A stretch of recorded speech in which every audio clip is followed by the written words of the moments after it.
27 फरवरी 2025 की दोपहर का समय होता है। लगभग दिन के 3:25 का समय हुआ होता है। एक थाने में बैठा हुआ थानेदार या इंस्पेक्टर कहो, वो थाने में बैठा हुआ है और वो इस बात का इंतजार करता है कि अब मेरी केबिन कब खाली हो और जो मेरी जेब में चीज रखी हुई है उसको हम देखें। वो चीज वो कैसी है, बड़ी है, छोटी है, खराब है, अच्छी है, कटी फटी है, ये उसका दिमाग उसी में लगा हुआ होता है। अब थोड़ी देर बाद वो लोग बाग जो उसके केबिन में बैठे हैं दरोगा की में, वो लोग चले जाते हैं और जो चले जाते हैं फिर वो उस चीज को निकालता है। दोस्तों, वो चीज क्या थी और वो क्या सोच रहा था, ये सब जानने के लिए इस वीडियो में बने रहिएगा और इस वीडियो को जरा भी स्क्रिप्ट ना करिए।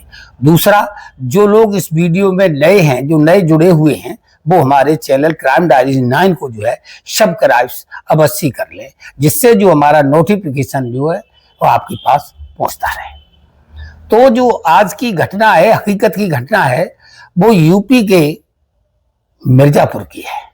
जो उत्तर प्रदेश है उसका एक जिला पड़ता है मिर्जापुर की है। मिर्जापुर में एक थाना पड़ता है, उसका थाने का नाम हुआ करता है चील, और चील थाना के अंतर्गत एक गांव बबली का परवा हुआ करता है। बल्ली का परवा नाम है उसका, ये मामला है। यहाँ पर एक लड़का एक लड़की का रेप कर देता है, अमानवीकृत करता है, बलात्कार करता है। जब ये घटना घटित हो जाती है, लड़की रोती, चीखती, चिल्लाती, सहमी, डरी और ये अपने घर को आती है। और जब घर आती है तो वो बात अपनी गार्जियंस यानी अपनी मम्मी और पापा को बताती है कि अमुक लड़के ने हमारे साथ गंदा कृत्य किया है, और उस लड़के का नाम हुआ होता है हिमांशु यादव होता है। अब घर वाले बेचारे बहुत ही डरे सहमे लोग होते, बड़े आदमी नहीं हैं, तो वो डरते हैं और कहते हैं अब मैं कर भी क्या सकता हूँ, मेरी बेटी की आबरू लुट गई है, इज्जत लुट गई है। इसी बात पर वो चर्चा चलाई रहती हैं कि अब करना क्या है। तो अब जो चर्चा चलती है तो धीरे धीरे वो बात घर की बात बाहर भी जाने लगती है। कहते हैं लोग ना, दीवालों के कान होते हैं, तो बात समाज में भी आ जाती है। अब ये बात आगे चलते चलते जो उसका लड़की का मामा हुआ करता है, पड़ोसी गांव में रहता है, उसका मामा भी काफी दूर नहीं है, तो उस मामा के पास तक वो बात चली जाती है कि तुम्हारी भांजी के साथ हिमांशु यादव लड़के ने अमानवीय कृत्य किया है। अब वो मामा आता है और मामा अपने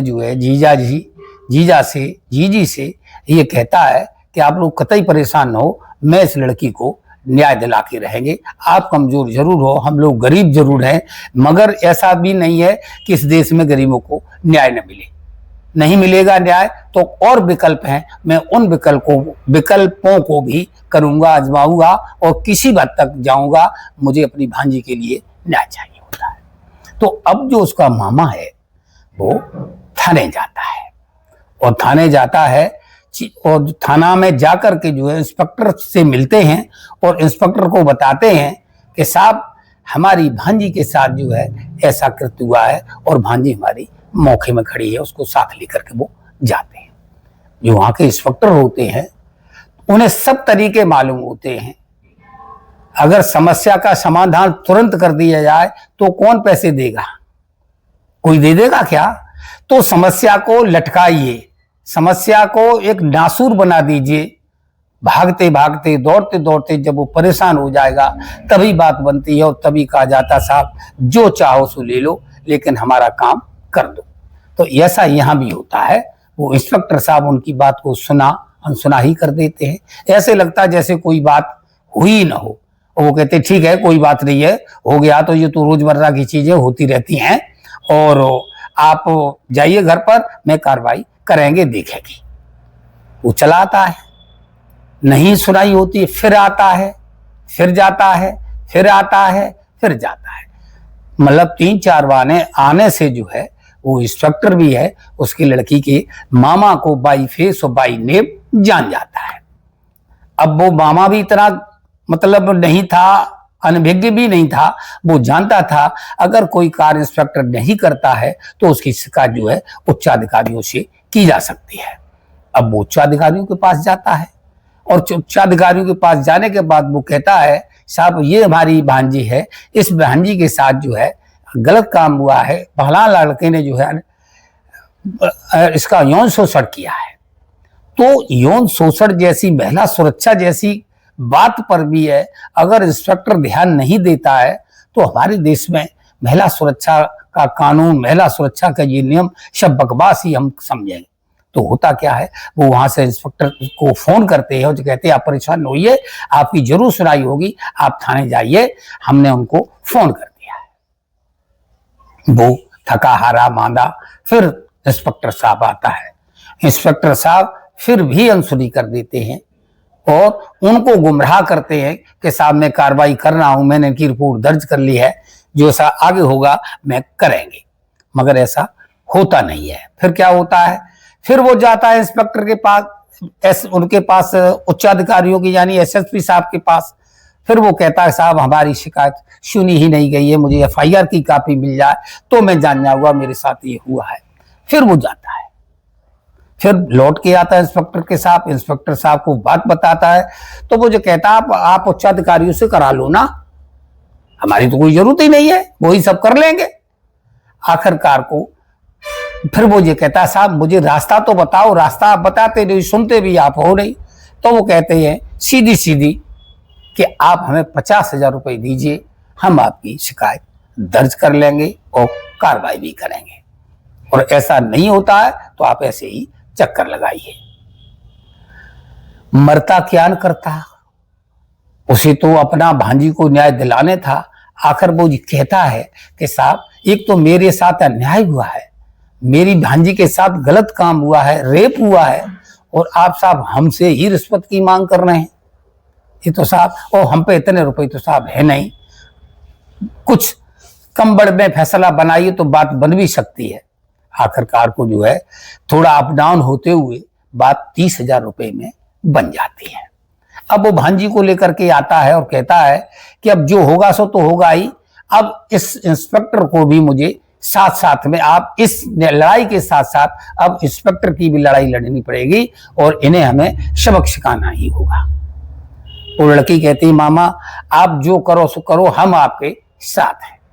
अब वो जो मामा है, मामा तेज तर्राज है, पढ़ा लिखा है, तो मामा जो है आकर के 30,000 रुपए की व्यवस्था करता है।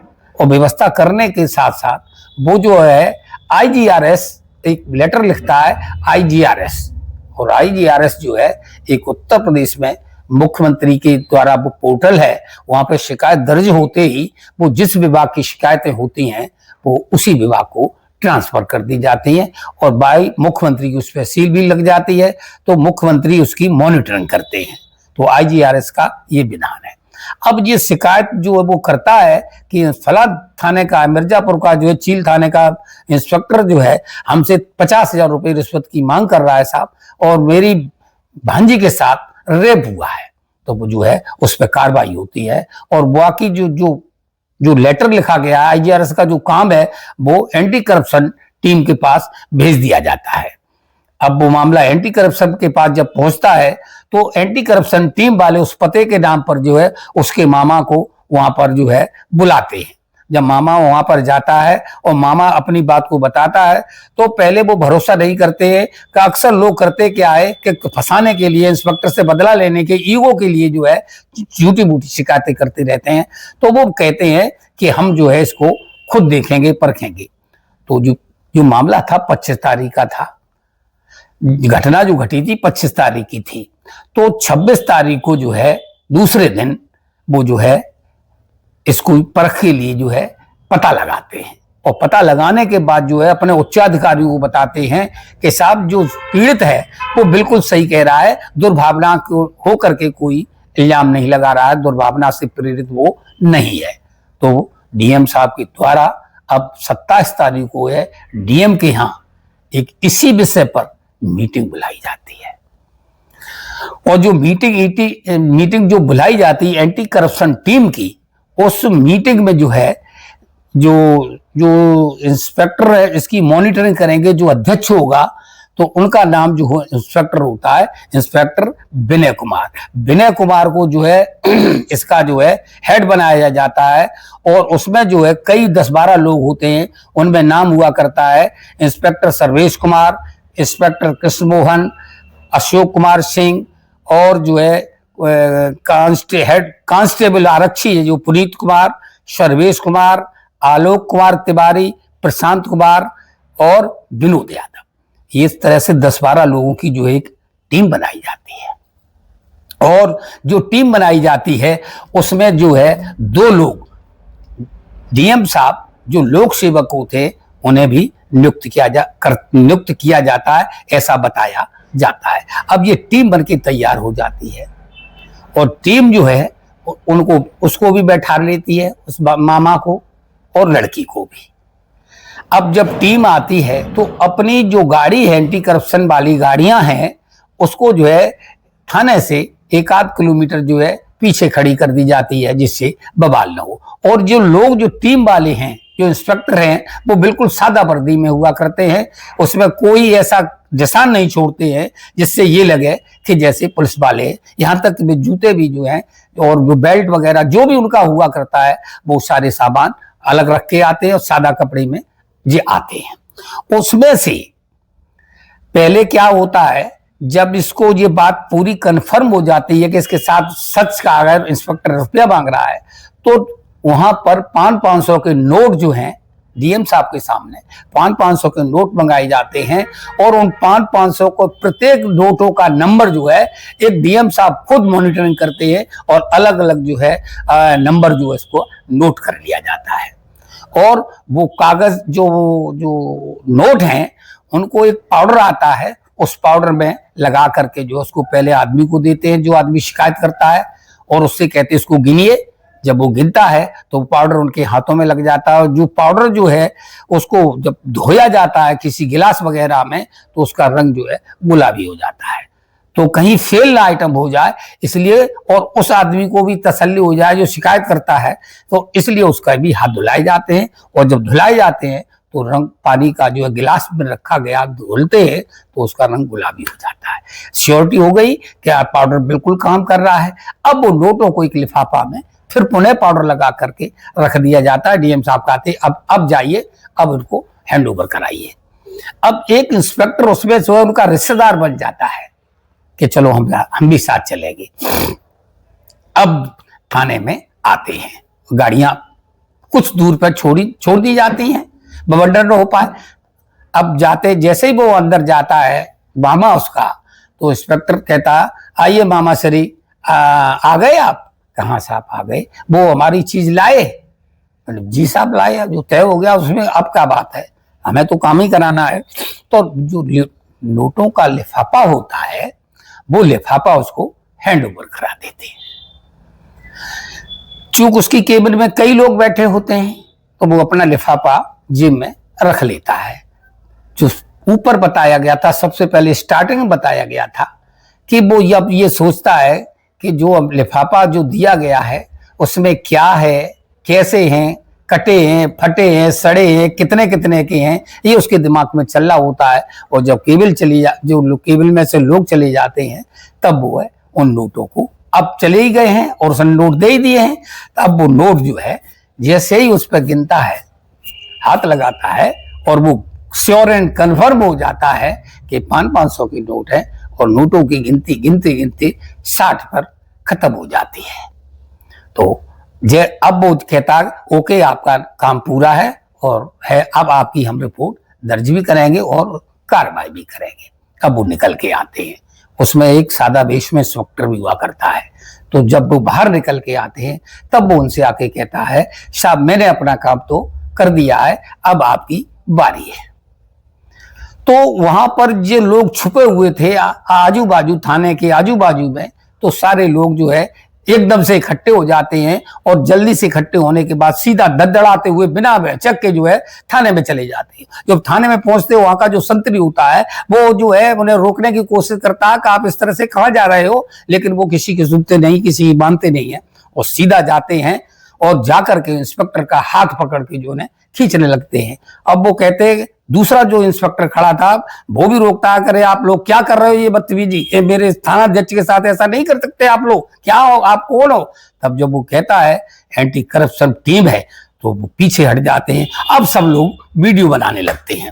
अब पूरी टीम जो है इंस्पेक्टर को खींचते हुए ले जा रही है और वो रो रहा है, चिल्ला रहा है, गिड़गिड़ा रहा है और कह रहा है, साहब मैं रुपए वापस कर दीजिए, मुझे मत ले जाइए, मुझे मत ले जाइए। आजकल ये वीडियो सोशल मीडिया पे आप देख सकते हैं, वायरल हो रहा है। उसी की कहानी में आपको सुना रहा हूँ। ये बहुत जल्दी 25-27 तारीख की घटना है, ताजी घटना है और पुलिस वालों की घटना है, इस वजह से मैं खास कर सुना रहा हूँ। तो अब उनको पकड़ लिया जाता है और धक्के मार करके जो खींचते हुए जो ले जाया जाता है, जो बेइज्जती हुई है वो सिर्फ वही जान सकता है और वीडियो देखने वाले जान सकते हैं। धक्का मार के उसे उसमें बंद कर दिया जाता है, एक सदर थाने में ले जाया जाता है। सदर थाने में जाकर के खिलाफ उसके जो FIR दर्ज होती है। विनय कुमार जो होते हैं वो इसके खिलाफ वो करते हैं, रिपोर्ट दर्ज कराते हैं। अब जिनके खिलाफ जो रिपोर्ट दर्ज हुई है, तो भ्रष्टाचार अधिनियम की धारा जो होती है वो 7, उसके द्वारा जो है उनके खिलाफ एक जे केस लगाया जाता है। और उनसे जब ये कहते हैं कि आप इस पर दस्तखत बना दीजिए इंस्पेक्टर साहब, तो कहा जाता है, वो कहता है नहीं साहब, इंस्पेक्टर नहीं दस्तखत नहीं करेंगे। तो वो लोग कहते हैं अगर आप इस पर दस्तखत नहीं बनाओगे तो सहयोग ना करने और एक और धारा आप पे लग जाएगी, तो एक और आप पे एक्स्ट्रा चार्ज बन जाएगा। वो कहता है जो चार्ज बने सो बन जाए, अब कोई दिक्कत नहीं हमें, और जो है वो मना कर देता है। तो भारतीय न्याय संहिता की धारा 2023 की धारा 2015 के तहत दर्ज होता है और भ्रष्टाचार अधिनियम की धारा 1988 की धारा 7 के अंतर्गत जो है उनका रिपोर्ट दर्ज कर ली जाती है। अब आपको बता दें लास्ट पे कुछ जो इंस्पेक्टर थे वो कौन थे, कहाँ के रहने वाले थे, क्या ना उनका नाम था। इंस्पेक्टर का जो है नाम होता है शिव शंकर सिंह और इनके जो है जिनका गांव होता है दौलतपुर, और दौलतपुर थाना महाराजगंज में पड़ता है और जिला पड़ता है अयोध्या। तो ये अयोध्या के रहने वाले होते हैं और इनकी जो पोस्टिंग हुआ करती है वो जो है अभी बताया था मिर्जापुर में एक थाना पड़ता है चील। अब इंस्पेक्टर साहब ने जो किया, क्या सही किया या गलत किया, तो आज हम आज की जो कहानी सुनाने का मतलब किसी की भावना को ठेस पहुंचाना नहीं है, किसी को बदनाम करना नहीं है, पर हम लास्ट पे कहते हैं कि मैं आप लोगों को जागरूक करता हूं और जागरूक करते रहेंगे। जागरूकता में आज का सबसे बड़ी बात यह है, जब जो इंस्पेक्टर साहब शपथ लेते हैं, जब वर्दी पहनते हैं, एक शपथ लेते हैं कि हम न्याय करेंगे और बिना जात पात धर्म द्वेष के भी न्याय करेंगे, तो वो जो न्याय की आपने शपथ ली थी करने की, वो क्या आपने खुटी पे टांग दी। तो दोस्तों मैं पुलिस वालों से, चूंकि मेरे वीडियो सभी लोग देखते हैं, सिर्फ पुलिस वाले भी देखते हैं, तो पुलिस वालों के लिए मैं कहना चाहूंगा कि आप ऐसा ना करें। कम से कम उस लड़की के साथ रेप हुआ था, उसी के साथ आप रिश्वत ही मांग रहे हो, ये निहायत गलत है। तो दोस्तों आज की कहानी कैसी लगी आप कमेंट करके जरूर बताइएगा। नमस्कार, धन्यवाद।